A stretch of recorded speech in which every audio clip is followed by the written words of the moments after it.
Տիրոջմով մի կարևոր հարց էլ կա, որի մասին այսօր ես ուզում եմ խոսեմ, որ պարտադիր ուղղակի Աստված սրտից մեջ դրեց, որ աղոթքից առաջ այդ մասին զրուցեմ։ Երբ որ մենք կարդում ենք Աստվածաշունչը, եղբայրներ, մենք տեսնում ենք Հիսուս Քրիստոսը լեռան քարոզի մեջ մի կարևոր ուսուցում տվեց։ Ներկայացրեց լեռան քարոզի մեջ ողորմության մասին ուսուցում, աղոթքի մասին ուսուցում եւ ծոմապահության մասին ուսուցում։ Եվ այսպես ասեց, երբ որ ողորմություն կանեք, կեղծավորների պես չանեք, թող ձախ ձեռքը չիմանա, աջ ձեռքը ինչ է անում։ Այլ երբ որ դու ողորմություն կանես, ծածուկում արա եւ Աստված քեզ հայտնապես հատուցում կանի։ Նույնը ասեց աղոթքի վերաբերյալ, ասեց երբ որ աղոթք կանեք, կեղծավորների պես չանեք, որ ցուցադրական աղոթք են անում, այլ մտիր ներքին սենյակը եւ ծածուկում աղոթք արա եւ Աստված հայտնապես հատուցում կանի։ Եվ նույնը ասեց ծոմապահության վերաբերյալ, ասեց երբ որ ծոմ կպահեք, կեղծավորների պես տրտմերես չլինեք, ձեր երեսը լվացեք, ձեր գլուխը օծեք, որպեսզի չերևա, որ ծոմ եք պահում։ Այս երեք պարագաների մեջ էլ եւ աղոթքը, եւ ողորմությունը, եւ ծոմապահությունը Աստվածաշունչը ասում է, որ սա քրիստոնյային վայել գործողություններ են, որ քրիստոնյան իր կյանքի մեջ, հոգեվոր մարդ իր կյանքի մեջ պարտադիր պետք է իմանա։ Պարտադիր պետք է ունենա այս երեք բաները, բայց եղբայրներ, մի կարևոր միտք արտահայտեց այստեղ Հիսուս Քրիստոսը, որ ասեց, երբ որ այս երեք բաները անում եք, հանկարծ կեղծավորների պես չանեք։ Աղոթք, ողորմություն, ծոմապահություն, եթե այս գործողությունների մեջ հնարավոր է կեղծավորություն, բերեք մենք խոստովանվենք, որ կեղծավորությունը մեզանից հեռու չի։ Եվ ես կարևոր եմ համարում այս մասին անպայման այս պաշտամունքից առաջ ասեմ եղբայրներ, որովհետև կեղծավորությունը երբ որ լինում է, առավել եւս եկեղեցում ծառայողների կյանքի մեջ եկեղեցին կանգնում է շատ լուրջ վտանգի առջև։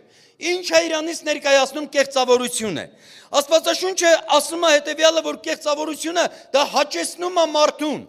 Կեղծավորությունը դա այն արարքն է, որ մարդը ուզում է հաճեցնի դիմացինին, հաճեցնի մարդուն, բայց անկեղծությունը դա հաճեցնում է Տիրոջը։ Եվ եթե եկեղեցում կա կեղծավորություն, առավել եւս ծառայողի կյանքում, ծառայողի մեջ, իմացեք, որ եղբայրներ քույրեր, սա եկեղեցին կանգնեցնում է շատ լուրջ դժվարության առջև։ Հնարավոր է եկեղեցում լինի բաժանում, հնարավոր է եկեղեցում լինի պառակտում, հնարավոր է եկեղեցում ընդհանրապես էլ մարդ չմնա, եթե ծառայողների կյանքում կա կեղծավորություն։ Այսօր Տիրոջմով ես կոչ եմ անում, քանի որ այստեղ հիմնականում հավաքված են եկեղեցիների բոլոր ծառայողական կազմը, քարոզողներ են, սպասավորներ են, եղբայրներ, բերեք մենք միատնայենք մեր կյանքին։ Արդյոք մեր կյանքի մեջ չի դրսևորվում այդ կեղծավորությունը։ Արդյոք մենք չենք ուզում մարդկանց հաճեցնենք Աստծո փոխարեն։ Արդյոք մեր կյանքի մեջ մենք ուրիշներից չենք պահանջում են, ինչը որ մենք չենք իրականացնում մեր կյանքի մեջ։ Սրանք բոլորը մտնում են կեղծավորության ցանկի մեջ։ Եվ ես կարծում եմ, որ մենք լուրջ անելիք ունենք։ Ինչ անի մարդը, որ այս վիճակից դուրս գա։ Կարդում եմ Առաջի Պետրոս 2-րդ գլուխ 1-րդ համարից, որ գրված է հետևյալ տողերը։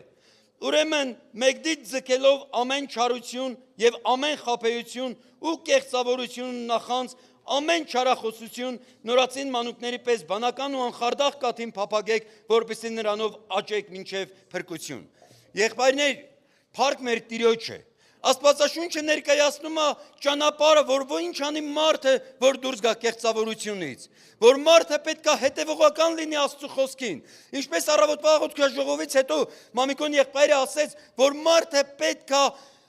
հետևողական լինի Աստծո խոսքին եւ այդ խոսքը իրականություն դարձնի իր կյանքի մեջ եւ դրանով աճի մինչեւ փրկություն։ Եվ երբ որ կեղծավորությունը, չարությունը նման բաները մի կողմա թողնում եւ հետևողական է լինում Աստծո խոսքին, Աստվածաշունչն ասում է, որ այս մարդը իր կյանքում հաջողություն է գտնում։ Ես կարծում եմ, որ մենք լուրջ աղոթքի նյութ ունենք, եղբայրներ։ Անկախ նրանից ծառայում ենք եկեղեցում, սպասավորներ ենք, հովիվներ ենք, վարդապետներ ենք, ես չգիտեմ կոնկրետ եկեղեցում լուրջ ծառայություններ ենք անում, բայց եթե մեր կյանքի մեջ կեղծավորությունը բարձր եղավ, իմացեք, որ կքանդվի մեր եկեղեցին։ Իմացեք, որ այն ժողովուրդը, ում որ մենք ծառայություն ենք անում, այս ժողովուրդը կջլատվեն, կմասնատվեն եւ կոչնչանան հոգեվոր կյանքի մեջ։ Սրա համար մենք պետք է մեզ հետ աշխատանք տանենք, որպեսզի կեղծավորությունից անգամ մի մասնիկ չլինի մեր կյանքի մեջ, եւ սա շատ լուրջ հարց է։ Ես կխնդրեմ, որպեսզի բոլորս ոտքի կանգնենք, եղբայր։